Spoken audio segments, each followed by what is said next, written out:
Hello and once again welcome back to my YouTube channel.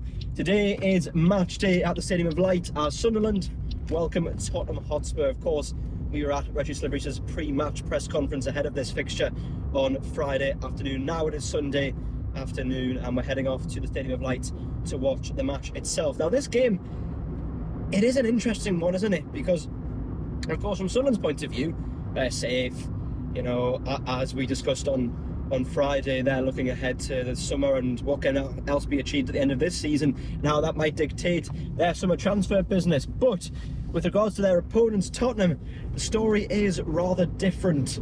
Tottenham now, as things stand, at the time of recording at least, in the bottom three thanks to West Ham's win on Friday night. And wow, if Tottenham were to go down, that would be huge, wouldn't it? Absolutely huge. Of course, this is the first match for their third manager, head coach of the season, Roberto de Zerbi, formerly of Brighton and more recently of Marseille. And it'll be interesting to see exactly how he does on his first game in charge of Spurs. Now, of course, it's easy to say Spurs could get a new manager bounce from de Zerbi coming in, but at the same time, he hasn't been in that long. So, you know, it's hard to predict these things, and they didn't really get one from Igor Tudor, did they? Because his record was terrible.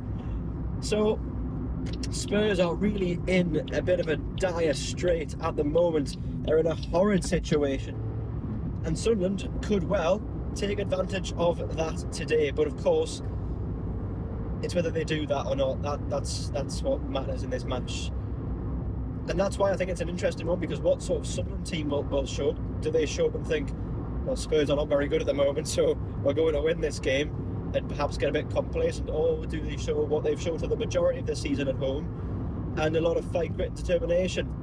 And of course, Sunderland's recent home record actually isn't that good. I do believe, if my stats are correct, they've lost their last three home matches in succession. So that's against them a little bit, but of course we've had an international break since then, and Sunderland should have a few more players back to fitness. The only one, I think, if I remember rightly from the press conference, who isn't fully back of those who were expected or maybe had a chance of being back is Dan Ballard. Those who are perhaps out with longer term injuries, well, they're not going to be playing anytime soon, as Le Bris made clear.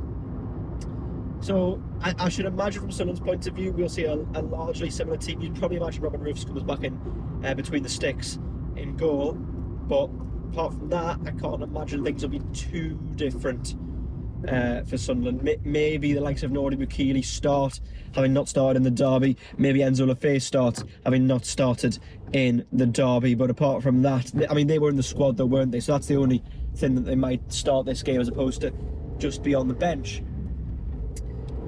With regards to Tottenham, well, it's, as I say, it's sort of hard to know. Obviously, I don't cover Tottenham, so I don't have as firm a grasp on how they'll set up in this fixture. But obviously, Dominic Solanke went to the England setup recently with the international break.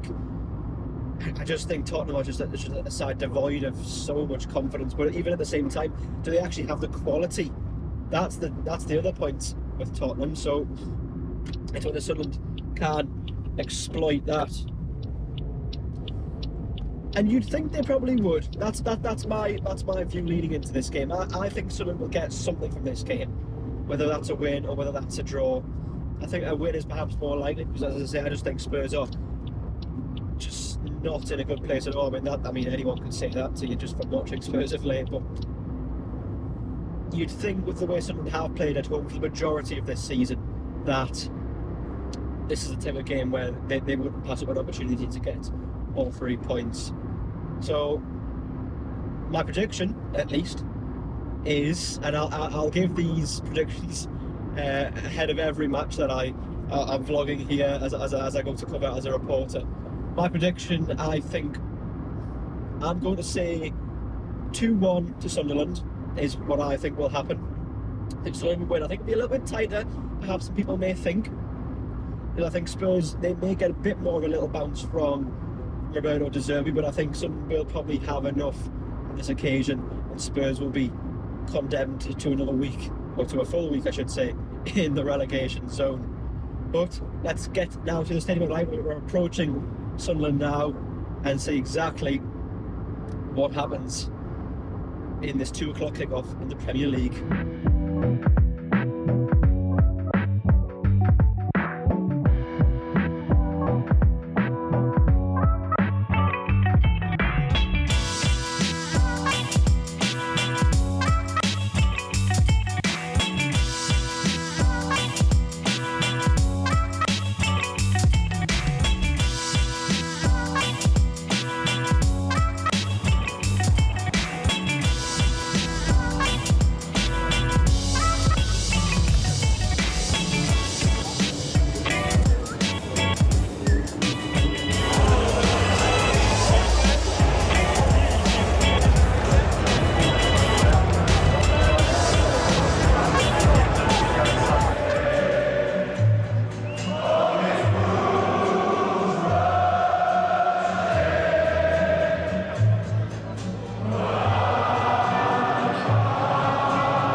Well, 1-0 it finished at the Stadium of Light to Sunderland, and I have to say that's deserved. They were the better side throughout the game. They were fearless and they exposed and exploited Tottenham's weaknesses.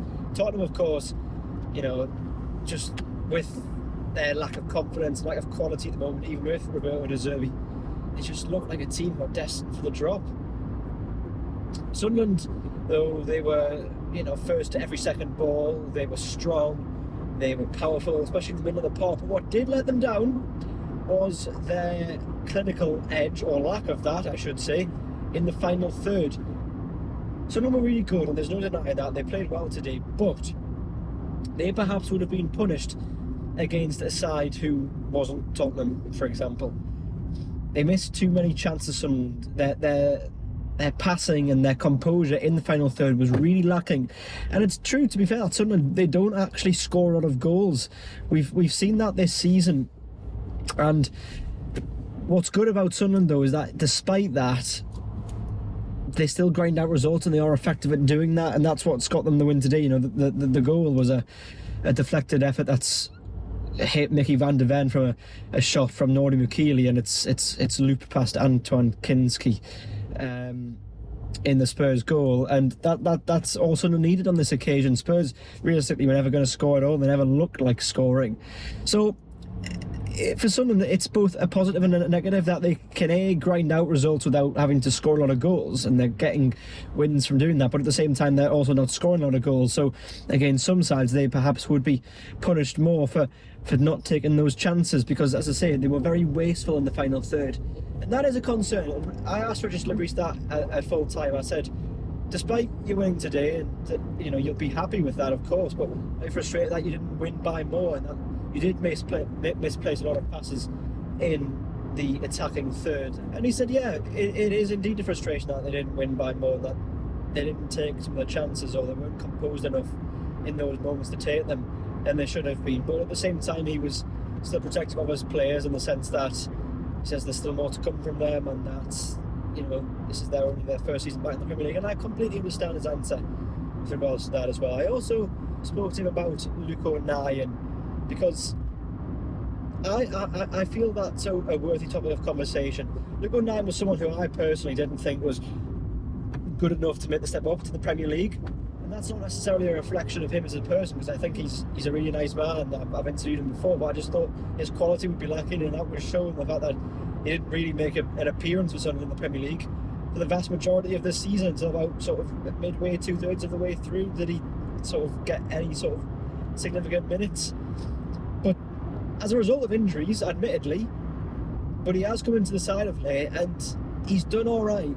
And I wanted to ask Le Bris about that, in terms of just how important he is, and how perhaps, yes, he'll go under the radar and escape some of the headlines, but, you know, he's come in and he's done the job that he's been asked to do. And for someone who was at the club when they were in League One to come up and make that jump is someone that I think is worthy of praise and credit.